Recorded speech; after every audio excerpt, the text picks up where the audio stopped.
भाइयों, मैं आज आपको बताने जा रहा हूँ श्री राजीव गांधी जी के मृत्यु के 3 दिन पहले वो किस प्रकार से बांदा में आए थे एक इलेक्शन रैली में, और मैं उनसे मिला था। और उसके 3 दिन बाद उनकी हत्या की गई। वो पूरा जो घटना चक्र था 3 दिन का, एक मेरे स्मृति पटल पर आज भी है। और इस वजह से भी है कि रह रहकर मेरे मन में एक जिज्ञासा होती है कि राजीव गांधी को क्या सुरक्षा जो उनको मिलनी चाहिए उसमें कोई कोताही की गई थी। तो आइए मैं आपको घटना चक्र बताता हूं। मैं एसडीएम नैनी था। इलेक्शन डिक्लेयर हो चुका था और केंद्र में जनता दल सरकार थी। श्री विश्वनाथ प्रताप सिंह प्रधानमंत्री थे। राजीव गांधी की रैली बांदा में निश्चित हुई। मुझे शाम को 4 बजे मेरे जिलाधिकारी श्री आलोक रंजन जी थे, जो चीफ सेक्रेटरी यूपी हुए, उन्होंने मुझे बुलाया और उन्होंने बताया कि कल सुबह श्री राजीव गांधी जी की इलेक्शन रैली है, वो आ रहे हैं बांदा में। एक कोई इंटर कॉलेज था उसकी फील्ड में, और कल ही तिंदवारी में प्रधानमंत्री श्री विश्वनाथ प्रताप सिंह की रैली भी है। और एज ए जिलाधिकारी मुझे प्रधानमंत्री के प्रोटोकॉल में रहना है, लेकिन तुमको एक बहुत बड़ी जिम्मेदारी मैं दे रहा हूं। और उन्होंने मुझ पर यह विश्वास किया। उस समय वहाँ और एसडीएम भी थे, एसडीएम सदर भी थे, एडीएम भी थे। मैं एसडीएम नैनी था। मुझे बुला के जिम्मेदारी दी। उनके मन में जो भी भाव रहा हो मेरे प्रति, उनमें विश्वास रहा हो मुझ में कि मैं उनके आदेशों को उनकी इच्छा के अनुसार संपादित करूँगा। उन्होंने मुझसे कहा, मैं पहली बार आज ये किसी के समक्ष बता रहा हूँ, और वो इसलिए बता रहा हूँ कि जीवन में ये घटना चक्र एक नज़ीर रूप में प्रिजर्व रहेगा यूट्यूब में। मैं रहूं न रहूं, आने वाले समय में लोगों को, चाहे आईएएस ऑफिसर्स के एस्पिरेंट्स हों या सिविल सर्विसेज के लोग हों, उनको इन सब घटना चक्र से कुछ इंस्पिरेशन मिलेगा, ऐसा मेरा विश्वास है। श्री आलोक रंजन जी ने मुझे बुलाया। मेरे डीएम साहब ने कहा, रमेश, मैं तुमको एक बहुत जिम्मेदारी दे रहा हूं। कल राजीव गांधी जी आ रहे हैं और कल ही श्री विश्वनाथ प्रताप सिंह आ रहे हैं। मुझे प्रधानमंत्री की रैली में जाना पड़ेगा। मैं और एसएसपी रहूंगा। तुमको मैं वहां डेप्यूट करता हूं। राजीव गांधी जी का प्रोटोकॉल में तुमको उन्हें रिसीव करना है, उनकी रैली संपन्न करा के उनको यहां से सकुशल विदा करना है। मैं जानता था कि राजीव गांधी जी के ऊपर बहुत खतरे थे, और कुछ ही दिन पहले लिट्टे ने उनके ऊपर अटैक भी किया था जब वे एक मिलिट्री परेड का निरीक्षण कर रहे थे कोलंबो में, और उनको सुरक्षा की बहुत ज़रूरत थी। और लिट्टे ने ये प्रतिज्ञा कर रखी थी कि हम राजीव गांधी जी को मार देंगे।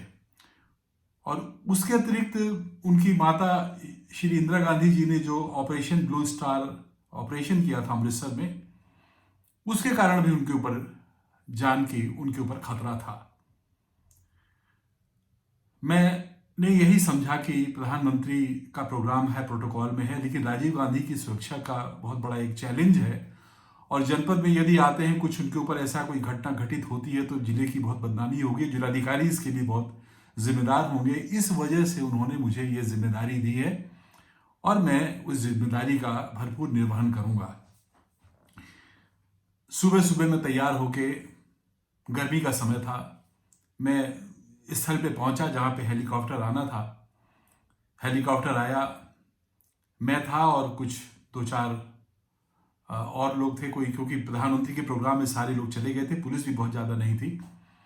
मेरे साथ मेरे ख्याल से सीओ भी उस समय नहीं थे, शायद वो भी ड्यूटी में लग गए थे प्रधानमंत्री जी की रैली में।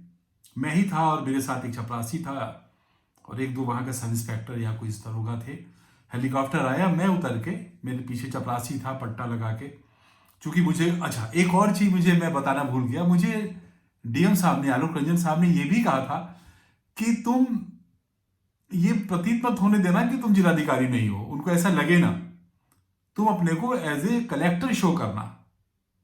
आप सोचिए कि मैं नया नया एसडीएम, 1-2 जगह का मुझे अभी एसडीएम का चार्ज मिला और मुझे जिलाधिकारी के रूप में एक्ट करना है, वो भी एक पूर्व प्रधानमंत्री के समक्ष। लेकिन उनका आदेश था, शिरोधार्य था, मैंने उसी प्रकार से अपना बिहेवियर किया। मैं हेलीकॉप्टर से जैसे ही उतरे, उन्होंने देखा मैं एक ऑफिसर के रूप में खड़ा हूँ, पीछे मेरे चपरास खड़ा है, उन्होंने यही समझा कि ये जिलाधिकारी हैं और उन्होंने बढ़ के सीधे मेरा हाथ पकड़ लिया, हाथ मिलाया, बड़ी जोर से मिलाया। उनका हाथ बड़ा नम्र था, काफ़ी मुलायम भी था, लेकिन ताकत बहुत थी। उन्होंने मेरा हाथ काफ़ी जोर से पकड़ा रहा और वहाँ से उनको सभा स्थल तक पैदल जाना था। सभा स्थल पे एक मंच लगा था और वहाँ पे उनको पैदल जाना था। वो मुझे पकड़ के, मैंने अपना परिचय दिया, मैंने कहा सर मैं रमेश मिश्रा हूँ, तो इतना ही मैंने बोला, आगे मैं बोलना भी नहीं चाहता था। उन्होंने कहा हाँ ठीक है, कहाँ के रहने वाले? तो मैंने अपना परिचय दिया, इलाहाबाद का रहने वाला हूँ। और मैंने उनको गोरखपुर की वो घटना बताई कि जब उनको वो इलेक्शन प्रचार में कहीं जा रहे थे तो उनका गला खराब हो गया था और उन्होंने मुझसे शहद, नींबू और अदरक का जूस मांगा था, जो मैंने घर से बनवा के उनको भेजा था। रात में मुझे 12 बजे की घटना वो भी थी, मैंने उनको याद दिलाई। बोले हाँ मुझे याद हो गया, आप तो पहले से आपने इतना मेरा ध्यान रखा है। तो वो बड़े आत्मीय रूप से मुझे पकड़ के उन्होंने मुझसे ये बात कही, मैं भी बड़ा चौंका। उन्होंने मुझसे पूछा कि यहाँ पे जो लोग रैली उपस्थित लोग हैं, ये लोग क्या चाहते हैं, मैं क्या बोलूं और क्या इनकी समस्याएं हैं। अब वो प्रधानमंत्री रहे हैं, इलेक्शन रैली में आए हैं, हो सकता है दिन में कई उनकी रैलियां होती हों, लेकिन उनको मालूम तो रहा होगा कि यहाँ की क्या समस्या है, मुझे क्या बोलना है, भूमिका बना के आए होंगे। लेकिन उन्होंने तो, उनकी एक सहजता उनकी, कि उन्होंने मुझसे पूछा, भाई सोचा कलेक्टर है ये अच्छा बता सकता है और ठीक से मुझसे पूछा। तो मैंने उनको वहाँ की समस्याएं, जो लोग खड़े थे उनके बारे में, कि किधर कौन से लोग हैं, वो क्या चाहते हैं और वो क्या आपसे सुनना चाहते हैं, क्या आपसे कह सकते हैं, वो सब मैंने उनको रास्ते में बताया। मुझे पकड़ के लेते गए, मंच पे पकड़ के वो पूछते गए मुझसे और मैं बताता गया, पूछते गए और मैं मंच के ऊपर तक मुझको ले गए वो। अब वो प्रोटोकॉल में मुझे मंच के ऊपर नहीं जाना चाहिए था, कि उचित भी नहीं होता है। मैं तुरंत जब वो मंच पे आ गए तो मैंने देखा कि वहाँ सब इंस्पेक्टर और पुलिस एक दो थे, उनके पार्टी के लोग थे, तो मैं उतर के धीरे से मंच के नीचे आ गया। फिर जब उन्होंने मीटिंग खत्म कर ली, उसके बाद उसी तरीके से मुझे पकड़ के वो आए। तो वो जो समय था 2 घंटे, 3 घंटे का, 2.5 घंटे का, वो मुझे बड़ा ही एक अविस्मरणीय मेरे लिए घटना थी। मैंने कभी सोचा नहीं था कि ऐसा होगा, मैं उनके इतने समीप आऊँगा। और मुझे याद है कि उनका सफ़ेद जूता लोटो का था। मैंने लोटो का जूता उस समय हम लोग को पहनने का नहीं मिलता था, काफ़ी महंगा होता था, लेकिन लोटो का जूता मैं जानता था कि बड़ा महंगा जूता होता है, इंडिया में है, इटली का शायद बना हुआ था। वो पहन रखा था उन्होंने, पैजामा कुर्ता, लोटो का जूता। मैं जो सबसे आपको बताने जा रहा हूं, जो सबसे मुझे आश्चर्य हुआ और कष्ट भी हुआ, चिंता भी हुई, जिज्ञासा भी हुई, उनकी सुरक्षा के लिए जो हेलीकॉप्टर से उतरे तो केवल एक आदमी था सफारी में। मुझे लगा वो कोई सिक्योरिटी का आदमी रहा होगा और कोई नहीं था। और हेलीपैड पे भी एक सब इंस्पेक्टर, 2-4 सिपाही, और इसी प्रकार से मंच पे 1-2 सिपाही थे। कोई सब इंस्पेक्टर था कि नहीं मुझे याद नहीं, कोई सुरक्षा उनकी नहीं थी। जो व्यक्ति भारत का प्रधानमंत्री रहा हो, उसके ऊपर इतने खतरे हो, ऑलरेडी एक बार अटैक हो चुका, जानलेवा हमला हो चुका, उनकी मां को मार दिया गया, उनकी कोई सुरक्षा नहीं। मुझे बड़ा आश्चर्य सा हुआ और बड़ा मन में डर सा लगा कि ऐसा कैसे हो रहा है ये। वो बात में शाम को डीएम साहब आए, मीटिंग करके मैं गया, मैंने बताया सब ऐसा ऐसा, अच्छा रहा, सब खुश थे वो, उनका सब सकुशल संपन्न हो गया, कोई खतरा उतरा कुछ ऐसा था ही नहीं। तो वो आश्वस्त हुई, चलो बहुत अच्छा किया रमेश तुमने। और मुझे वो भी याद है कि लगभग 25-30 साल बाद मुझे मेरे बेटे के शादी के रिसेप्शन में वो एज ए चीफ सेक्रेटरी जब आए थे, तो कार में बैठने लगे तो मुझसे उन्होंने ये कहा, लोक रंजन जी ने, कि रमेश मुझे याद है मैंने तुमसे 30 साल पहले जब मैं डीएम था और तुम एसडीएम नरनी थे, तो मैंने तुमसे ये बात कही थी। तो वो उनके लिए भी महत्वपूर्ण उतनी ही थी जितनी मेरे लिए। तो यहाँ पे मैं खाली अपनी एक जिज्ञासा के साथ बात आगे बढ़ाता हूँ। वो जिज्ञासा कि प्रधानमंत्री की सुरक्षा के लिए कोई इंतजाम नहीं था, पूर्व प्रधानमंत्री की सुरक्षा के लिए। उसके लिए मेरे मन में एक चिंता हुई। मैं उसके बाद नरैनी चलाया और अपना काम करने लगा। 3 दिन के बाद, 3 ही दिन रहा हुआ होगा, 3 दिन के बाद रात में 11, साढ़े 11 बजे, 10 बजे या 9 बजे से हल्का हल्का आंधी आना शुरू हुई और रात में 11-12 बजे बहुत जोर से आंधी आई। आंधी, पानी, बादल गरज रहे थे। चूंकि मेरा घर नरनी तहसील में था, काफ़ी सुनसान तहसील थी, उसमें मैं अकेला रहता था, चौकीदार कैंपस में था, बहुत बड़ा कैंपस था, उसमें तहसील भी थी, सारे अभिलेखागार थे और उसमें कोई गार्ड वगैरह नहीं होते थे, होमगार्ड हमारे साथ रहते थे एक दो। वो घर पे थे बाहर और लाइट नहीं थी, जनरेटर चल रहा था और जब इतनी आंधी उंधी चली तो पता नहीं क्या हुआ, जनरेटर भी बंद हो गया, एकदम अंधेरा। बाहर से 11-12 बजे जब अंधेरा हो गया, लाइट चली गई, एकाएक पंखा उंखा शायद बंद हो गया तो नींद खुल गई हम लोगों की। बाहर से आवाज कुछ आई, उसी शोर में मैं नहीं सुन पाया, मैं शायद नींद में था। मेरी पत्नी ने कहा क्या हुआ, या कुछ ऐसे बोली, अरे फिर से बोलो।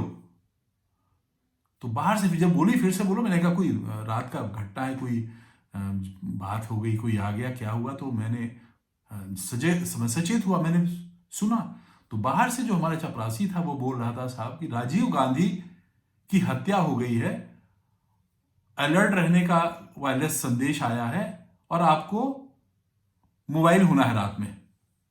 मतलब मुझे गाड़ी में बैठ के रात में गश्त लगानी है चारों ओर पुलिस के साथ हर जगह की, कोई राइट होने का खतरा था। उस समय कोई ऐसा चैनल नहीं था या हम लोग का समय नहीं थी न्यूज़ देखे कि क्या हुआ दिल्ली में या कहीं कुछ ऐसा कुछ घटना घटित हुई। बस इतना हुआ तो हम लोग तेजी से तैयार होके हम लोगों ने रात में गाड़ी को बुलाई और 12:30 बजे तो हम लोग निकल गए।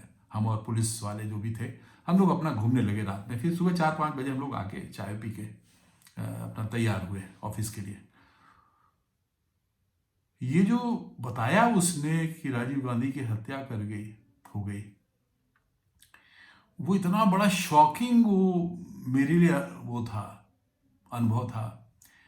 और बच्चे भी जग गए थे, बच्चों को भी कुछ आइडिया था कि कोई बहुत अशुभ हुआ है, एक पूर्व प्रधानमंत्री की हत्या हो गई ऐसे और अपने ही देश में, और उनके माँ की भी ऐसी हत्या हुई अपने देश में, फिर उनकी हो गई। तो बड़ा शॉकिंग रहा और मेरी पत्नी तो मुझे पकड़ के रोने लगी बड़ी जोर जोर से, जैसे कोई घर का एक सदस्य चला गया हो। महिला के लिए बड़ा इमोशनल होता है कि एक यंग आदमी इस तरीके से मार दिया गया, और वो पूर्व प्रधानमंत्री थे और 2-3 दिन पहले मैं मिला था और उन्होंने 1 साल पहले उनको गोरखपुर में अदरक शहद नींबू बना के थर्मस में पीने के लिए भेजा था। तो एक अटैचमेंट सा हो जाता है आदमी। तो किसी तरीके से मैंने उनको चुप करा के फिर मैं निकला था। वो घटना मुझे याद आई। यहाँ पे जो मैं अपनी बात आपके सामने रख रहा हूँ और एक उदाहरण, एक नज़ीर होनी चाहिए आने वाले समय के लिए कि पूर्व प्रधानमंत्री जिनके ऊपर इतना खतरा था, उनकी मां की हत्या हुई, उनके ऊपर भी जानलेवा हमला हो चुका था, उनकी सुरक्षा के लिए कोई आदमी नहीं था। एक अकेला हेलीकॉप्टर उनका आया, उनकी सुरक्षा के लिए कोई नहीं था, न हेलीकॉप्टर में था न कोई बाहर से आया। ये देश के लिए उचित नहीं है, किसी भी देश के लिए। पूर्व प्रधानमंत्री देश के हैं, वो किसी भी पार्टी के हों। पूर्व प्रधानमंत्री कोई देश का होता है, देश का प्रतिनिधित्व करता है और उसकी सुरक्षा की जिम्मेदारी देश की जिम्मेदारी है। उस व्यक्ति को इस प्रकार से छोड़ दिया गया, उसकी बिना सुरक्षा के लिए कोई आगे मार दे, ये बहुत ही दुर्भाग्यपूर्ण रहा और गलत रहा और ऐसा कभी किसी देश में होना नहीं चाहिए। आने वाले समय में यदि कोई ऐसा निर्णय लेता है तो उसके लिए ये मैं अपनी बात एक नज़ीर के रूप में बताता हूं कि ऐसा होगा तो उसकी भी हत्या हो सकती है। ऐसा कभी नहीं होना चाहिए। और देश के लिए पूर्व प्रधानमंत्री की देश के अंदर हत्या देश के ऊपर ये बहुत बड़ा एक कलंक होता है, बहुत बड़ा कलंक है। जो जनप्रतिनिधि है, प्रधानमंत्री हमारा नेतृत्व करता है, उसकी हत्या इस प्रकार से और बिना सुरक्षा दिए हुए, और किसने ये सुरक्षा विड्रॉ करी इस पर तो अब तक पता नहीं, कुछ नहीं हुआ। हम लोग कुछ नहीं कर सकते हैं, कुछ हुआ नहीं, कौन जिम्मेदार था, ऐसा क्यों हुआ, लेकिन हुआ बहुत गलत। ऐसा नहीं होना चाहिए, देश में ऐसा कभी ना हो, मेरी ईश्वर से यही प्रार्थना है। यहीं पर मैं अपनी बात विराम देता हूं और आगे मैं चल के जो आपको बताने वाला हूं वो अपने जीवन का एक ऐसा अनुभव जो